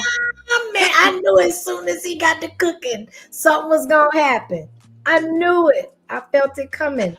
But you know what? He's right. You're right. The whole consensus of us minding our own business is absolutely spot on, because if we take care of our own personal households, invest and sacrifice for our own family, our own bloodlines, Yes. and then because it just seems discouraging at this point that many of us can come together as a community. So until we can find a way to do that, or get some healing to be able to get to a point where we can do that, then we got to do something that where we have some type of control. And the fact of the matter is instead of depending on such a broken system to care about a group of people that they never cared about, that they don't give a shit about, and they only do it to keep the peace as much as they, are willing to at this point, then our boys are gonna come last. But go ahead, Mel. You're on mute. Well, till he figure it out. You got anything else on that, Oh, beautiful he was girl? going off. I'm waiting. Look, I'm waiting for Mel to finish, Miss Akimi. He was going off. I know. I know he'll Man. figure it out. He was But he's right though. I see Miss Yo Thoughts put in the comment, which is so true. If she says, I want to bring up, where is it? She says, hold on. I've been telling y'all for a minute. Hold on. If we ran our households as a business, we would be winning. And she's absolutely right. facts. I honestly think that we had to put more focus in on our own households. Period. Like I said, I see people that will sit back and want to protest for illegal immigrants, but are not even speaking to some of their own family members, won't even help some of their own family members. But Come yet on. they want to holler about, hey, they're being treated unfairly, but you're treating your own family unfairly. Absolutely. So I just think that we got to focus in more so. And like Mel said, why? Okay, so why is it that, black males, young black males, are, do have low reading levels? Why? Why is this? What is what happened? What is wrong? We're We not focusing in depend, on the right things. nope, and we depend on a system that does not like us, accept us, or want us to educate our children when it should be our job. Don't get me started. Don't get me started on that. It starts at home. Yes. My son knew how to read before he went to kindergarten. I made sure of it. We have, as parents, we have to take responsibility. We have to, whether we have to work, whether it doesn't matter. The fact of the matter is if we can't educate them, then we need to make sure they become educated, and not always by the enemy. And Right. I'm going to say that. So we can't put more responsibility on people that have no vested interest in us than the ones that we're responsible for them being here. And I'm going to always believe that and feel that way. Yes, I do think that I do honestly, and I'm just going to say mother. I do think the mother is the first teacher. Yes, And like you said, like I was reading to my son when he was in my belly. That's how much, I mean, that is absolutely. how bad I wanted him to be able to succeed in life and not have that problem, and it Mhm. worked. It really it worked. So I have to look at that, And I also have to look at the fact that we do need to be more accountable as mothers. Yes. I mean, I understand one thing is, the father, I'm not a father, so I can't speak for a male, but I'm Mhm. speaking for a female since we're leading these households with these Mm. numbers like this when it comes down to our children and their reading levels. Yep. Facts. So That who what? is the one who's the head of the household? Is the woman, right? Mm-hmm. Of So what are most of we these doing? households in today's time, yes, ma'am. So And a we're lot so of we're why are we worried about if that's the issue and these are our sons? Why are we worried about illegal immigrants? mhm, got bigger fish to fry and more responsibilities in house that we should be concerned about. The chat is cooking. I agree with your thought. She said we should be homeschooling our children. We love our children. The government does not. Yes. But I will say that systematically it is designed, first of all, to take the fathers out of the home, to make the mothers the primary breadwinners. So therefore the mothers have to fulfill the father and the mother's role. And then where does that leave time for the children? So there's a saying that I totally agree with. We have a lot of mothers out, single moms out here maintaining the children and not raising the children. There is a huge distinction between the two, and we have to get back into order. We are out of order. So, and then to think, and I think it's insanity to expect a system that doesn't care about our family structure, our children, and that go through such extents to separate the family, to divide the family, to disintegrate the family, to educate our children properly, or to put them in a position where they are a step, or they're even at a competitive level. Real quick, I was talking to somebody today. It was just this morning. I know who it was. It was a dear friend of mine. And we were talking about the football program in high schools. And so my son is academically inclined as well as athletically inclined, but a lot of his teammates, they are really, it's like their biggest hope to go to college is through athletic scholarships, and they struggle academically. A lot of them can't read at their grade level. They're struggling in math.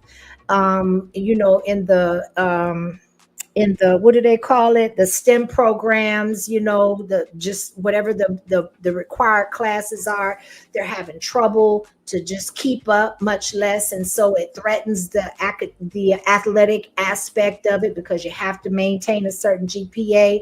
But the number is growing, and now that they have monetized the colleges to where these kids can actually make money playing at college level football or sports in general. But for the sake of conversation I was having this morning, it was about football.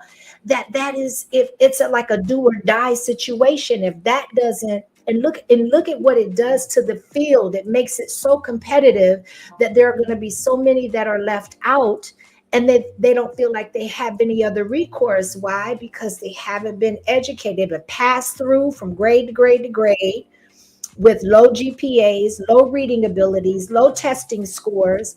And so by the time they make it to high school and then they grow up, and then the only hopes that they have to go to college is through their athletics. And I think that that's sad. And I think that you take away options for children to be able to do that. But not to get too far off of the topic, but I think it starts at home. As we're talking about, I think it's all inclusive and it's all relevant, because we have to exercise control over the things that we have control over, and it starts at home. But you're right. Why should we be so overly concerned about things that really don't have anything to do with us, even though it affects us? But it's not a problem that we created, when we have in-house issues and situations we need to be concerned about. Mm-hmm. Mr. Kimmy, can you hear me? Yes. To your point about like the athletics when it comes down to our kids or whatever. The one thing that I can tell you that I have saw firsthand from that is, like, when it comes to like other nationalities, like they teach their children that when you're playing sports, the fundamental things that you learn from the sport. And they take those things and use it in their business or whatever they do in life. Mm-hmm. We, on the other hand, take what we learn. Well, we actually tell our kids, okay, you're going to be a professional basketball player or a professional football player, and that's it. Like, we don't teach our kids, like, okay, you're learning about teamwork. You see what just happened? This was teamwork. You know, you see how this happened? This was sacrifice. Like, they teach their children the fundamentals when it comes to sports instead of just saying this is what you're going to be doing for a career. And then the next thing you know, the kid don't make it and they totally miss the point of why they played sports. In the first And place. in the first place, and those are the people that are succeeding in business because they learned the fundamentals of sports. Mhm. So I Absolutely. think that we have to teach our children more so about the fundamentals first instead of just saying, oh, you're going to be this, this professional basketball. Like, you're not even teaching them why they're playing. What does this mean? What does this mean? It's not broken down to them. So I look at it like that. And I'm sorry. Hi, Michelle Thoughts. I'm sorry, y'all. Oh, you good? You good? Hey, beautiful one. Hey, Hey, Miss Michelle Keely. Hey, Thoughts. Mel. How y'all doing, everybody? Hey, Laverne. Everybody doing well, I hope. Yes. Yes. This is Yes. a great topic, and I was tip typing away, slinging pots and pans all at the same time, multitasking, doing That's all my kinds of girl. typos. Listen, y'all. This is very good. This is a very good conversation. I want to just chime in on the part about raising your children, running your household like a business, right? Okay. Number one, we do need to teach our children how to survive in this life without needing or depending on anyone but their own self, their skills, right? So why would we send our children to establishments that care nothing about them, didn't care nothing about their forefathers? What do you Mhm. think changed from the beginning of time up until now? Not a thing. They just got more technically savvy enough to trick you to believe that you're learning something. Come Listen, on. we need to learn patience. Number one, we need to Mhm. learn patience. We need to get back on our game as parents. We need to teach our children what they need to have to survive in this world. And I'm talking about mathematics and all that. And if you can't do it as a parent, there is someone that you can entrust to allow to teach your child while you work.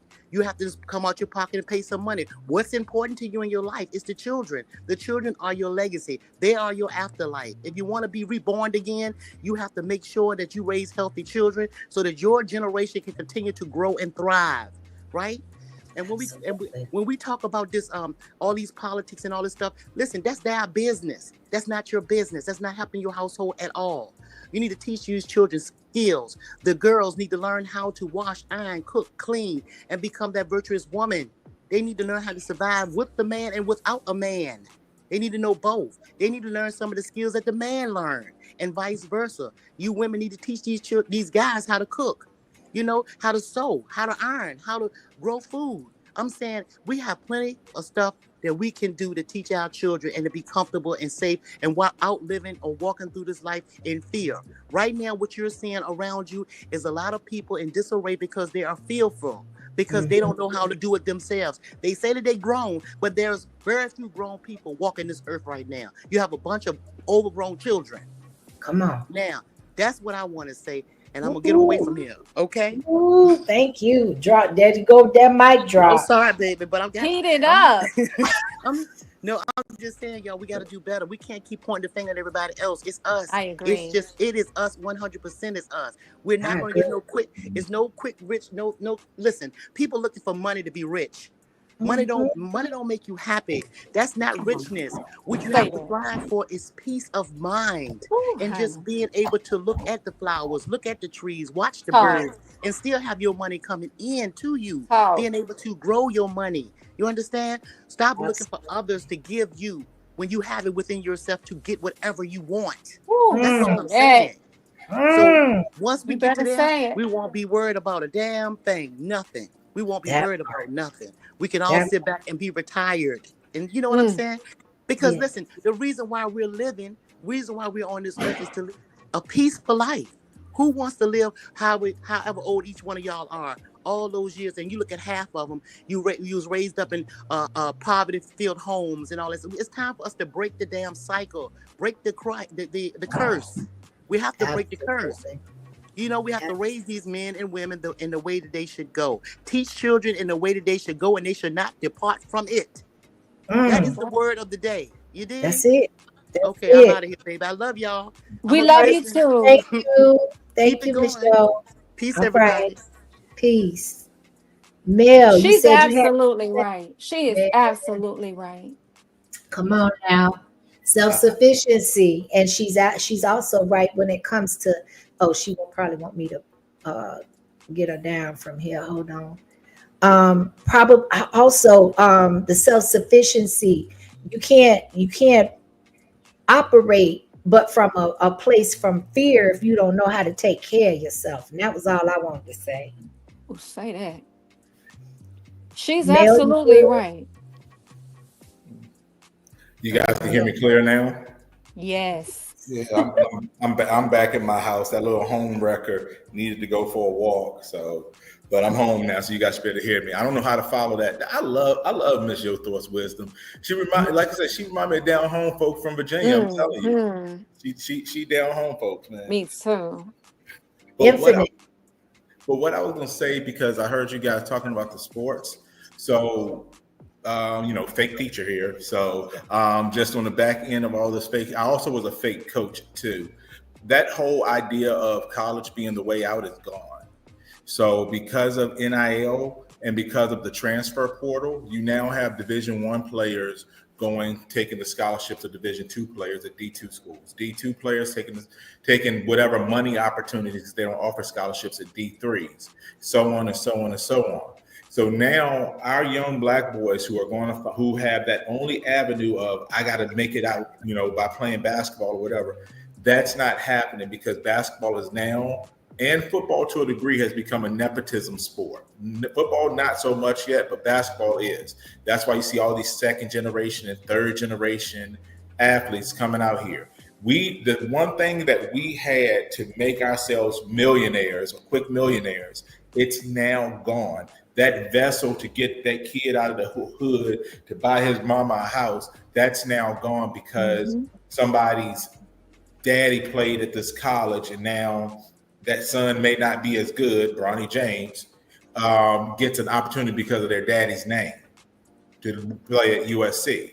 So that stuff is gone. And I think the sooner we realize that and we start shifting our kids to thinking about the life after high school, the better off we'll be. I can tell you guys this firsthand from watching it. The most problematic thing we have with our children is unpreparedness. They are Yes. not prepared. Yes. They are not prepared for what happens in the real world. And we have a Hmm. lot of them who are 18 and 19 and some change, still walking around high school campuses. So they're not even thinking in the realm of adulthood that when I turned 18, I was still on a high school campus because I had just turned, but I was already thinking adulthood. These kids don't even think about what their next move is because they're struggling so bad just to finish and just to graduate because they haven't even set themselves up by their 12th grade year to be in a position that they can start looking towards their future. This is deliberate and intentional that has happened to our young black boys. They have pushed scholarship opportunities and college and all this stuff to our daughters, and that's fine. And that's fine. But the young black boys, I'm telling you, our system, our public education system has victimized them in such a way that they don't have the opportunity or foresight to say, you know what, military is a good opportunity. You know what, it's okay to be a plumber because you don't see too many black plumbers. You don't see too many black electricians. We don't have these great avenues of pride in working a regular job. It's either home run or strike out for this Right. teaching our Yeah. kids. Right. So, Facts. and this But is Mel, can I ask you a question? for sure. Do you think it's the way that how we celebrate, like in our families? Like how we celebrate, you might have a kid that makes straight A's, but then you got that football player, and everyone in the family is supporting that kid that's a football player. So to me, I think it's the way that we celebrate our children. We don't really give like you and Kwame made a point, like he was talking about the street guy. Like you get more props being a street dude than you are when you are graduating high school. Like to me, we don't, and I think it's something that we do in our community personally. We don't uplift the ones that are going to school to try to make it. We do the opposite. So it's like if you get one kid and he's saying, okay, well, hey, he's more popular because, he's out here, he's slinging drugs. He's more popular. He gets all the girls versus this one kid that's, trying to make it through school. So you got to look at it like the thing is also our kids follow what's popular, what's popping, what attracts, what gives them the most attention. So sometimes I think that in our families that we support more of the athlete than we do the scholar. You get what I'm saying? Go ahead. I'm sorry. No, that's that's a very good point. And I know I'm about to say some stuff that people might not like to hear, but that happens here on the YouTube streets as well too. Well, hence Right. why I think I call myself a fake teacher. Think about it. There are people on here who actually had something to say about me being a quote unquote teacher. Right. Worst thing in life I could ever be is somebody giving kids who look like me an opportunity to think that they could have that type of an opportunity for themselves, and I could pass it on. So if I died tomorrow, I can at least know that I touched the lives of somebody else's child to make them think better of themselves than they did before they met me. But we have people on here who diminish that. They'll lower it. They'll lessen that impact of that blow because it's about who we like. Facts. So now in the community, you're exactly right, because I'll never forget, I was on a panel, on KB's main panel, and shout out to that brother, man, because he's brought so many of us Yes. into different realms of Yep. conversations. And I really appreciate what he's done, just for being just a real authentic person, bringing leverage out here. But I remember I was on the panel because it was a main panel. We were talking about education.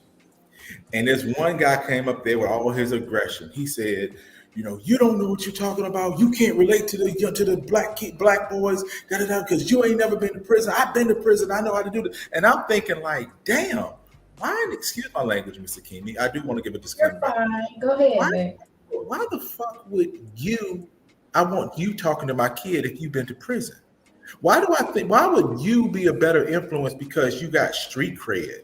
See, the problem is people think because a guy went to jail, went to prison, did this, fell on hard times, they're more relatable to our young black boys. Right. That's setting our young, and so, but to your point, beautiful one, is they're setting our young black boys up for failure to think that you're going to have a downfall at some point, and maybe you could come back just like this person did, or maybe you can go work at the community center, and after you get your life together and get a whole bunch of tattoos and go to 10 years in prison for a robbery.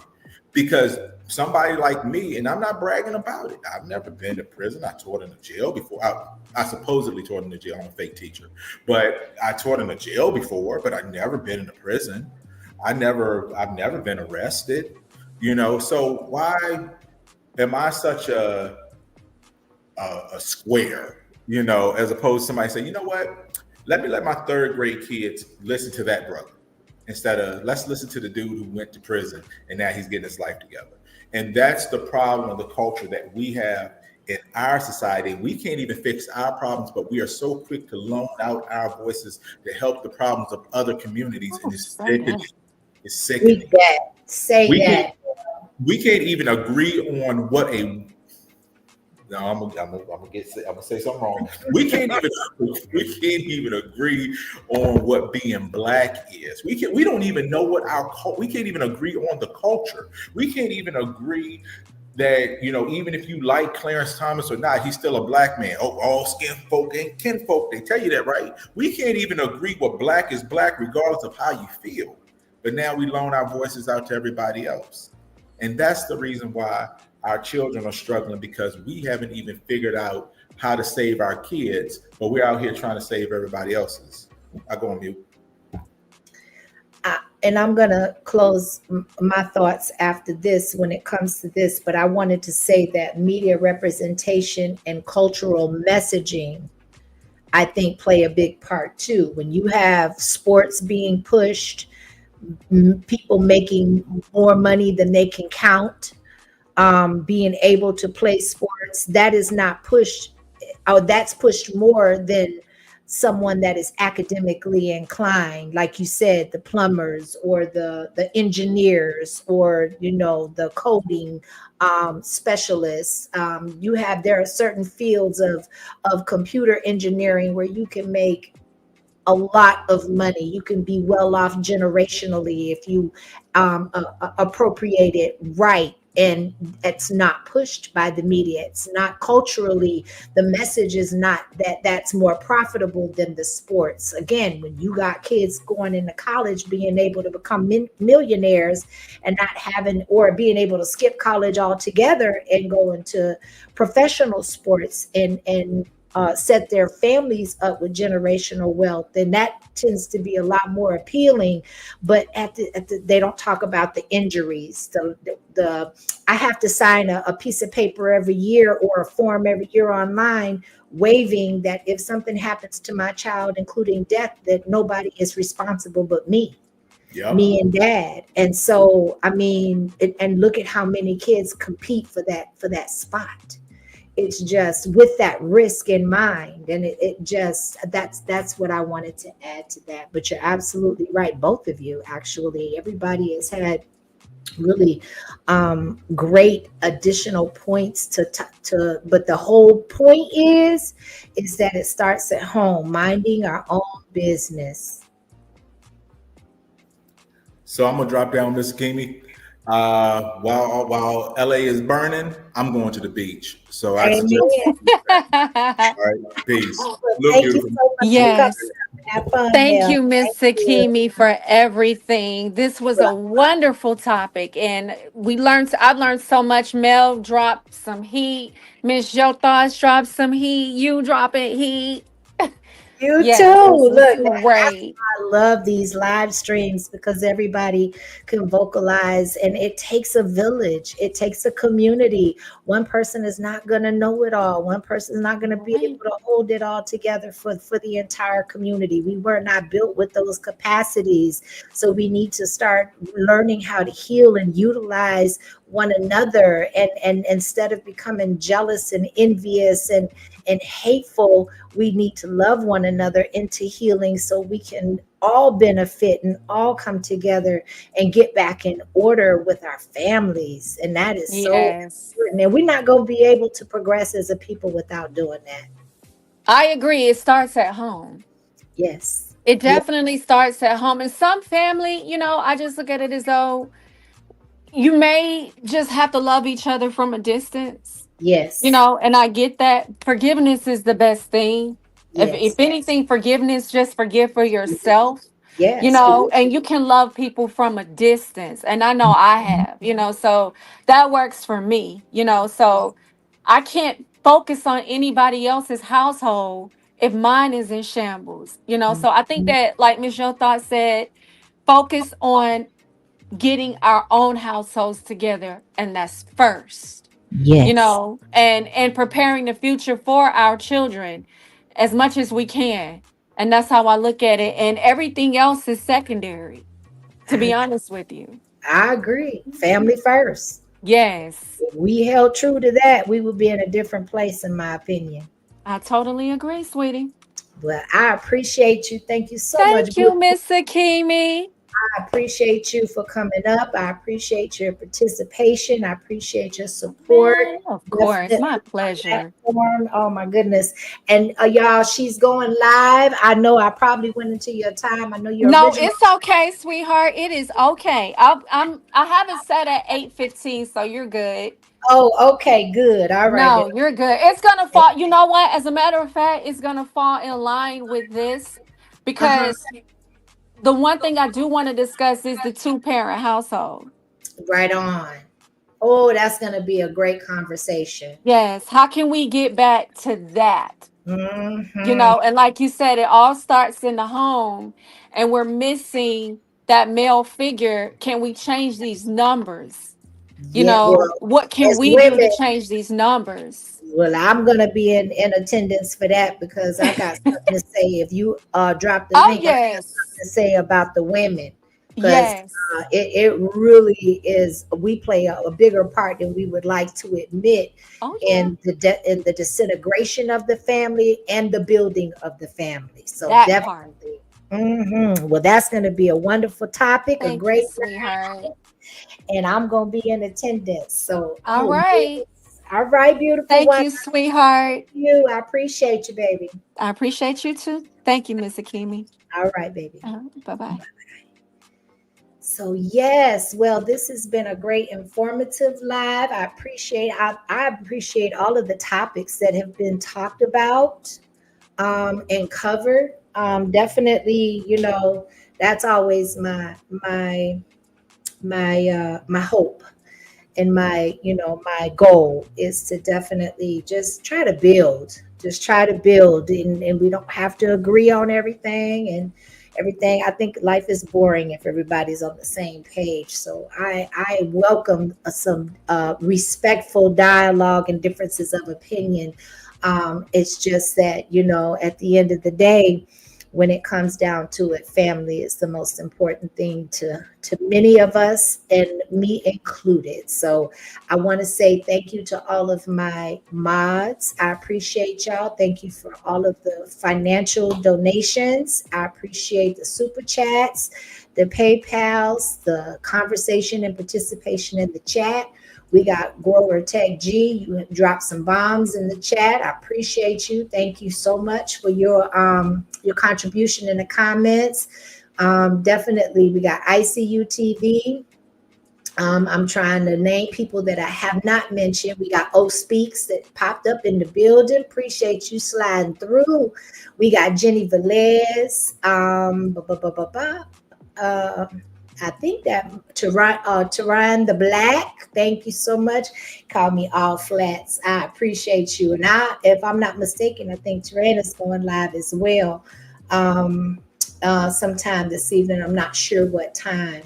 But if I miss anybody, charge it to my head and not my heart. I appreciate every last one of y'all for coming through. Thank you so much for your participation. And I'm going to go ahead and get on up out of here. And I'll see y'all in the next chat. I appreciate everybody. Peace.